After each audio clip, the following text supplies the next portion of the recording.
অজাতের জগৎ বেকুবদের নগর, অজাতের আনন্দের সাথে তাল মিলিয়ে চলতেছি। অজাত উদাসে নাচে বাতাসে মরবে। মানুষটা কই?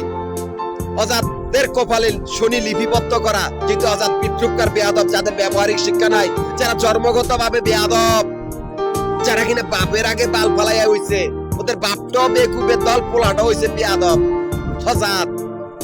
সে সময়টার ভিতরে আমি শিক্ষা সফরে আছি, যেহেতু আমি নিজের পরিশ্রম করার পরেও আমি এই অজাতের জগতে রাস্তাঘাটে শিক্ষা সফরে আছি। আমি 97-98 থেকে ঢাকায় 2019 সালের পর থেকে আমি আর কোনো মানুষকে দেখি নাই। আমি একটানা 20-22 বছর পরিশ্রম করার পরে নিজের কক্ষপথের ব্যবসা প্রতিষ্ঠান আমি নিজেই তৈরি করেছি।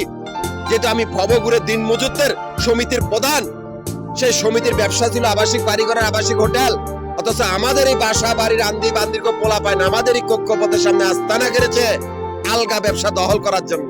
কি হবে? আমরা সেই রাস্তা রাখি নাই। আমাদের কক্ষপথের লাইনে আমরা জল্লাদখানার আমানত দিয়েছি। প্রথম ভাগে ইনকাম ট্যাক্সের উপজাতির আমানত, দ্বিতীয় ভাগে অল উপজাতি ডিফেন্স, তৃতীয় ভাগে অল সামাজিক উপজাতি। যেহেতু আমাদের ব্যবসা ব্যাংকের বাইরে, তোরা পালাবি কই? হয় তোরা নিজেরা মর, নয় তোদেরকে মেরে ফেলা হবে। তোদের অনুসারী গুলা অজাত, এরাও পিথু হইয়া মরবে, এদের লাশ ঘরে ঘরে পড়বে। যেহেতু আমাদের কোনো ধর্ম নাই, আমারই জন্মস্থান 10 নম্বর গোপাল ফেনী।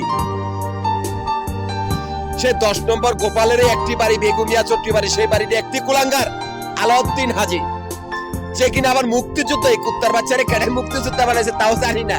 এই কুত্তার বাচ্চা বাপের আলগা সম্পত্তি পায়, বালুঘাটেরও প্রতি বছরে 3 লাখ 4 লাখ টাকা পায়, আবার মুক্তিযোদ্ধার বাতাও পায়, আবার হজও করে আইছে। কুত্তার বাচ্চায় পাড়ার বেশি একটা বিয়া করে 32-33 বছর আগে ঢাকা নারায়ণগঞ্জে যায় রূপসী একটা রুম ভাড়া করে সেখানে আসিল। সেখানে তার ভাগিনার রতন ডেনিসে চাকরি করতো। প্রতিদিন দিনের বেলায় মামির সাথে পোস্টি নাস্টি করার পরে মামা সন্ধ্যা বেলায় তো সেই ঘরে 3-4টা বেজন্মা হয়েছে। এড়িয়ে বর্তমানে সেই সমাজের ভিতরেই সায়েন্সের মতো চলে। মানুষটা কই? আমাদের কোনো ধর্ম নেই, যেহেতু আমাদের ব্যবসা ব্যাংকের বাইরে। আমি ঢাকা, গাজীপুর, নারায়ণগঞ্জ 3টা জেলার সমিতির প্রধান, 3টা জেলার সমিতির অফিস, মিরপুর, নবাবপুর, মতিঝিল, এই 3টা জায়গার ভিতরে আমাদের আবাসিক বাড়িঘর বা হোটেলের ব্যবসার হিসাব করা, এখান থেকে আমার অ্যাকাউন্ট চলতেছে। অথচ সেই মাফিয়া কুত্তার দল, যাদের ব্যাংকের ভিতরে অস্তিত্ব নেই, ব্যাংকের বাহিরের ব্যবসা দখল করার জন্য আমাদের এই ক্যাশ কাউন্টার গুলার সামনে আস্তানা গেড়েছে।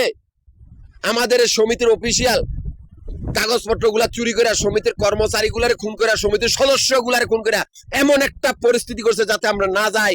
আমরা কি হবে? আমরা সেই জায়গাগুলোর ভিতরে জল্লাদখানার আমানত, অল সামাজিক উপজাতির মাধ্যমে আমানত, যেখানে অজাত আর বেজন্মা মারার বাহিনী। তোরা পালাইবি কই?